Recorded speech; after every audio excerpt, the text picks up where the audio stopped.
വൈശാലി എന്ന സിനിമയിൽ ശാന്ത എന്ന കഥാപാത്രത്തെ എത്ര പേർക്ക് ഓർമ്മയുണ്ട്? ആ സിനിമ കണ്ടിരുന്നെങ്കിലും വൈശാലിയായിരുന്നു കൂടുതൽ ശ്രദ്ധിക്കപ്പെട്ടത്. ശാന്ത എന്ന പേര് പോലും ഓർത്തിരുന്നില്ല.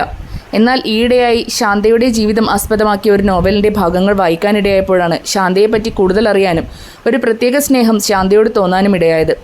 ഭാരതീയ പുരാണേതിഹാസമായ രാമായണത്തിലെ ഒരു കഥാപാത്രമാണ് ശാന്ത. അയോധ്യയിലെ രാജാവും ശ്രീരാമ ഭഗവാന്റെ പിതാവുമായ ദശരഥന് കൗസല്യയിൽ ജനിച്ച പുത്രിയാണിത്. ശാന്ത ജനിച്ചതിന് ശേഷം ഒരിക്കൽ ദശരഥൻ്റെ ആത്മസുഹൃത്തും സതീർത്ഥ്യനും അംഗരാജ്യത്തെ രാജാവുമായിരുന്ന ലോമപാദനും അദ്ദേഹത്തിൻ്റെ പത്നിയും കൗസല്യയുടെ സഹോദരിയുമായ വർഷിണിയും അയോധ്യയിൽ വന്നു. അംഗരാജാവിന് സന്താനങ്ങളില്ലായിരുന്നു. ശാന്തയെ ദത്തുപുത്രിയായി നൽകാമോ എന്ന് വർഷിണി ദശരഥനോട് ചോദിച്ചു.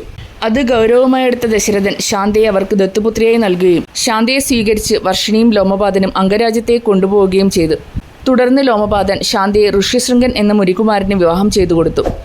ഋഷ്യശൃംഗൻ എന്ന ഈ മുനികുമാരനായിരുന്നു മുമ്പൊരിക്കൽ ലോമപാദന് വേണ്ടി അംഗരാജ്യത്ത് മഴ പെയ്യിപ്പിച്ചതും പിന്നീട് ദശരഥ മഹാരാജാവിന് പുത്രന്മാരുണ്ടാവുവാൻ പുത്രകാമേഷ്ടി യാഗം കഴിച്ചതും.